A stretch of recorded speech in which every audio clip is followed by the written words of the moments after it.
What was your life like as a young man before you joined the Marine Corps? Well, I joined the Marine Corps right out of high school. I turned 18 on the 10th of July, and on which date you had to register for the draft.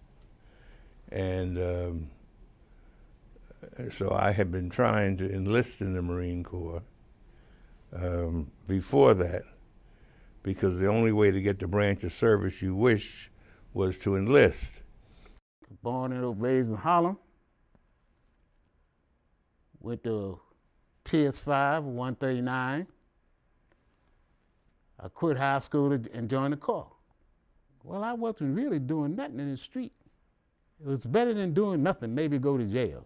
Working in Saginaw, Michigan. I had left Jacksonville, hadn't even finished high school, but there was some good work opportunities in Saginaw, and that's where I turned 18. If you waited to be drafted, and then if you can envision a long line of recruits coming up to a table one by one, and the man says, "What do you want?" You say, "Navy." He says, "Army." "What do you want?" "Army." "Navy." Whatever you want, to give you something else. So I wanted the Marine Corps. The reason I wanted the Marine Corps was that people you knew were dying. This was not Vietnam.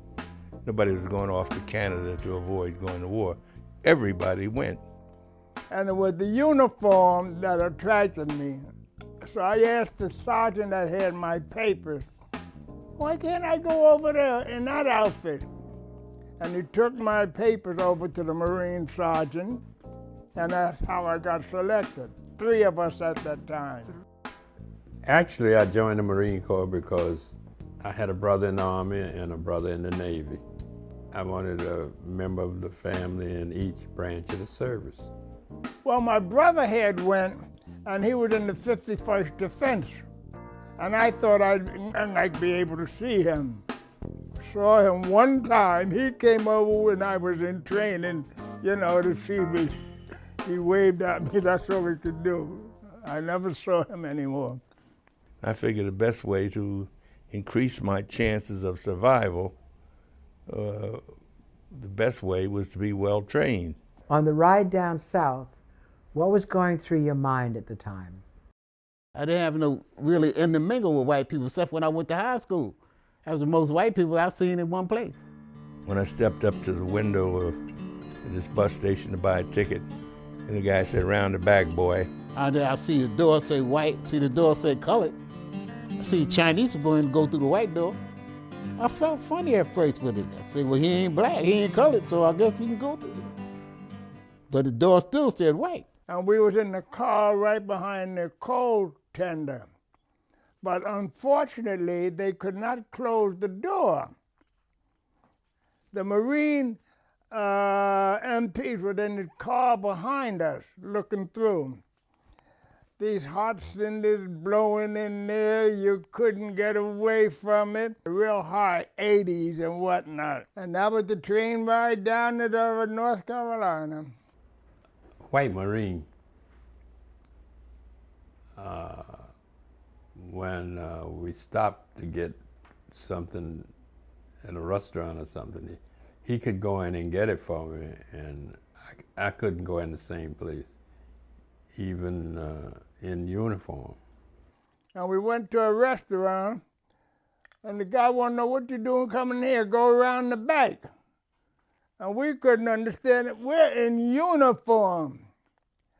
So anyway, when we went around to the back, some of the brothers that was working there told us, "Watch yourself. The boys are talking about getting themselves some Marines." In other words, we were going to be jumped on a fight, whatnot. What was the boot camp environment like physically? I got off the bus, and the great big black sergeant said, "Where are your orders?" And I launched into this long explanation of why I don't have orders. And he hit me, and I bounced. That was my introduction to the Marine Corps? Well, I was just leaving Detroit, and I was looking like a Detroit young man, and I heard this loud voice, "Whoever that is back there with a hat on, get it off. You're in the Marine Corps now." Naturally, I dropped my hat, and I realized I was in the Marine Corps now. And there was no smile on your face and all that kind of, acting like you idiot.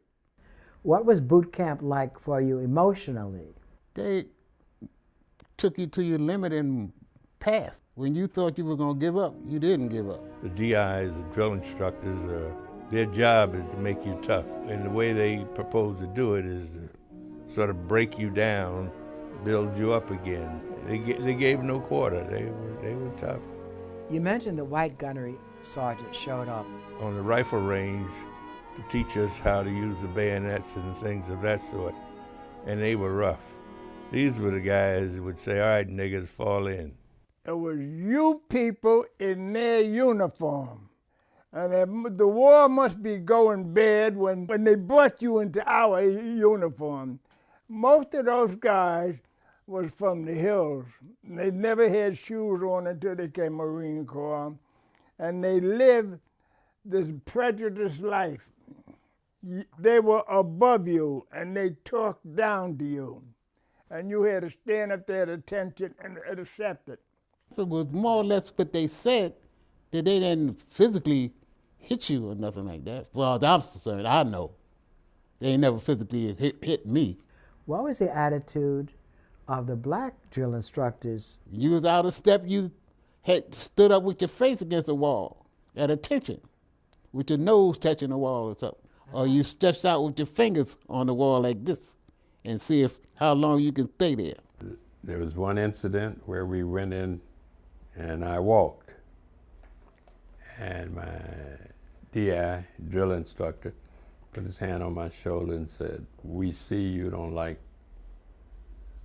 double time, you don't like running, so we're not gonna make you run anymore. From now on, you're gonna crawl around." And he instructed me how he wanted me to crawl, and I had to crawl all morning around the base. If anything, I think they were determined to show that we were the equal of any white Marines. I mean, they didn't phrase it that way. Nobody ever quite said that, but their behavior indicated that that's what they thought, that's what they believed. Joining the Marine Corps is one of the best things I ever did. See, one must appreciate, I'm 17 years old. People I knew were dying. There was a war going, this is a war to end all wars. And I'm going to be part of this. I'm going to be a Marine. And this is, for me at that time, very heavy. To show you how I felt about boot camp, when we went in the door, I leaned down because I felt I was much taller than I was, because I finished boot camp. You know, I'm a Marine. I'm a tall man now. What was your first experience in combat after you left Montford Point?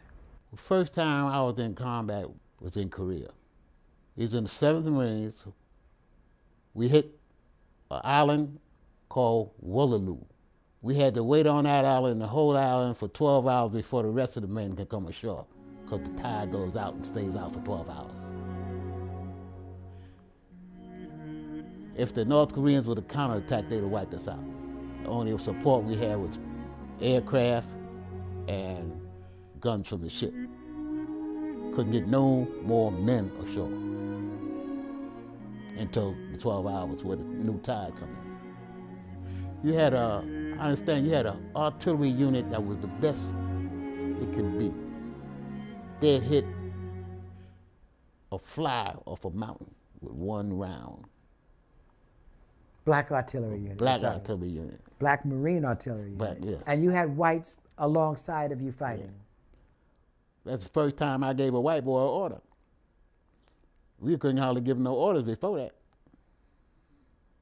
They wouldn't accept an order from a black man. They sent us to Saipan, The first thing they told us when we got there, that the Japanese didn't know the war was over, that they were still on the island of Saipan, and they were in the caves, and be careful when you go out, when you're around the base. Just be careful, because you never know where they are. To them, the war is still going on. And the word came down that they was going to use us at night patrol, because it would be hard for the Japs to see us. What was it like to come against Chinese troops? They ran us all, mingled, hand to hand. They told me they outnumbered us 25-1, and the more we kill, the more come. Were you ever in fear of losing your life? All day, every day. But that would make me fight harder, I think. How did you respond to that fear? After a while, it went along with everything else. You did. You had to deal with it. It's something you had to accept. To me, anyway. Otherwise, you were through. Well, the first time that I saw action, we were in the third wave at Saipan. This is the first time I saw any amount of blood or body parts. Before I went into the service, I only saw 2 dead people. My mother took me to a wake, her friends. They were people looked like they were sleeping, clean, dressed, and that was it. But I never saw what we experienced. Body parts floating, body parts hanging off of the stretcher. And an officer told me to pick that arm up and put it on the stretcher. It was one of the soldier's arms. And it was the worst thing I could do. I couldn't eat with this hand for about 2 weeks. A fellow named Tibbs. We were talking like, he was no fun. I'm in this hole. He was talking like back and forth, you and I, and you don't answer no more. Then we finally found out you got hit. But I've seen a Marine hand a child some rations, and the child blew up in front of us. So anytime one of them come next to me again, I'd shoot him. Our first patrol that we had at night was called a stinking stickum. In other words, if the body didn't stink, you would stick them, because they supposedly had a couple of guys get shot. Is there anything in the Marine Corps that could be passed on to our youth? Discipline is about the only real thing I would give my advice to somebody. I think it'd be especially helpful to some of our young people who think the way to be, quote, bad is to ignore the rights of others, and it's not. And whatever you do, don't be a bully. If you're gonna do something, whether you like it or not, do it as best you can. Because you're not gonna always like what comes out that street. Even to this day, I come across a problem, think about Marines, think about boot camp, and it's no problem anymore.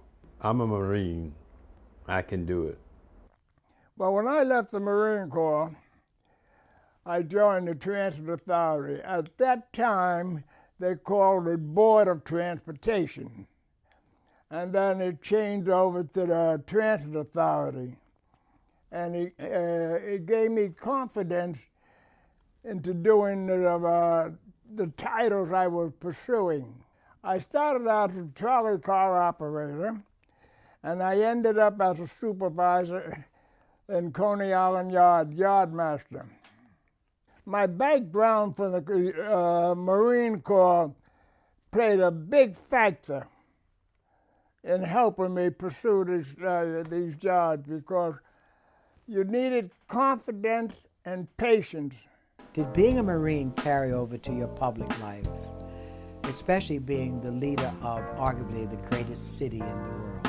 I would like to think that it did. Thanks to many people, Percy Sutton among them, who was a Tuskegee Airman, I might add, who ran for mayor in 1977.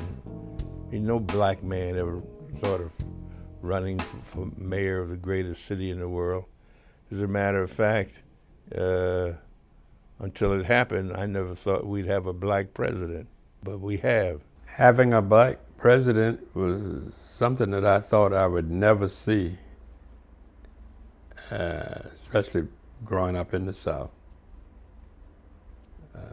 But it makes me have goosepimples just knowing that he was there and he made it. Every year around Dr. King's birthday, you think things are better today. I make the point that things are not yet what they should be.